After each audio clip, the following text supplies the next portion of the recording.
Ça fait très plaisir et c'est un très grand sentiment de fierté aussi de revoir des artistes remonter sur scène face à leur public, un public revivre ces moments d'émotion avec leurs artistes, retrouver ces moments de communion, de passion, de frisson.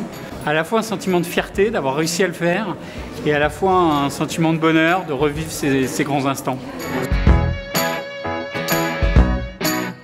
À la fois de plaisir, d'envie et puis en même temps de sérieux parce qu'on est quand même dans une grosse production avec un certain nombre de contraintes et de mesures à prendre.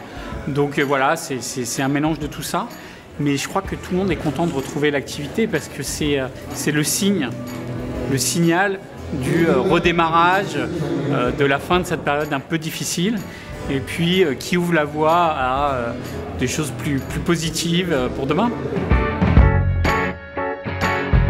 C'est pas fait comme ça en dernière minute. On travaille depuis le début du confinement sur nos protocoles de reprise.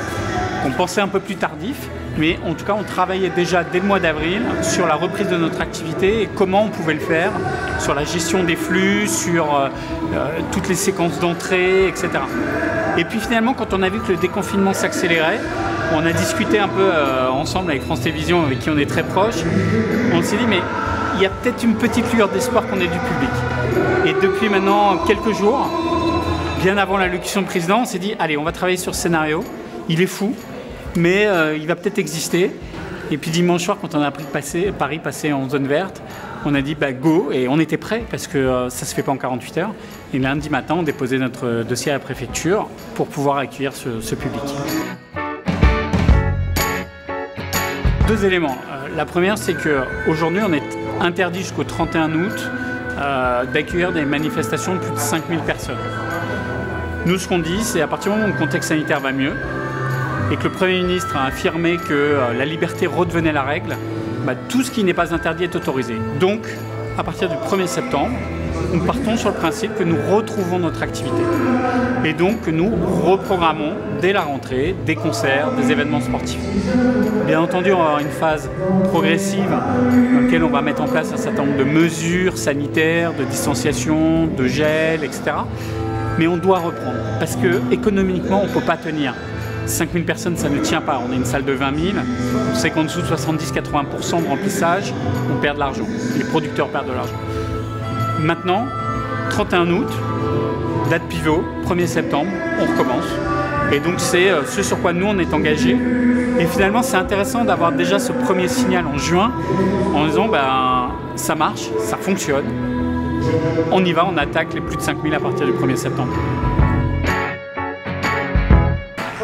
Alors c'est vrai que l'Arena, on a toujours eu depuis maintenant un peu plus de 35 ans ce rôle un peu de pionnier en fait, de venir inventer les choses, les expériences. Et là on est très content de continuer ce rôle-là et d'être le leader un peu aussi dans ces moments difficiles. Mais on a souhaité aussi que ce moment-là soit un moment de solidarité par rapport au secteur. C'est-à-dire que pour nous, un événement comme ça, c'est aussi un investissement, mais c'est un investissement qui nous paraît nécessaire pour relancer cette dynamique. Je crois qu'après, ce qu'il faut, c'est retrouver la confiance du public, la confiance des organisateurs, des producteurs, la visibilité. Et on travaille tous ensemble, tout l'écosystème, producteurs, organisateurs, mais prestataires aussi, tous les prestataires de services. C'est tout un écosystème qui redémarre sur se dire, ben voilà, il faut être prêt pour la rentrée, il faut travailler main dans la main pour prendre en compte ces nouvelles règles et réouvrir dans les meilleures conditions. C'est vrai que c'était un gros travail, hein. Cette période-là, c'était 40 événements qui n'ont pas pu se tenir, 32 concerts et 8 événements sportifs. On a la chance que 100% de nos concerts sont reportés sur les mois et les saisons à venir. Et ça, c'est un vrai beau travail à la fois des équipes et puis la confiance de nos clients. Sur le sport, c'est un peu différent parce qu'avec le report des Jeux Olympiques, ça a changé ces événements sportifs. En tout cas, ce qui est intéressant, c'est de voir que du coup, ça se translate sur la saison à venir, plus les événements qui étaient déjà aussi dans les tuyaux. Donc ça annonce une rentrée plutôt sympathique. On va bien entendu avoir une rentrée plus calme que les rentrées d'habitude. Mais après, ça va vite monter en puissance. Et je pense qu'on va connaître une année 2021-2022 assez forte.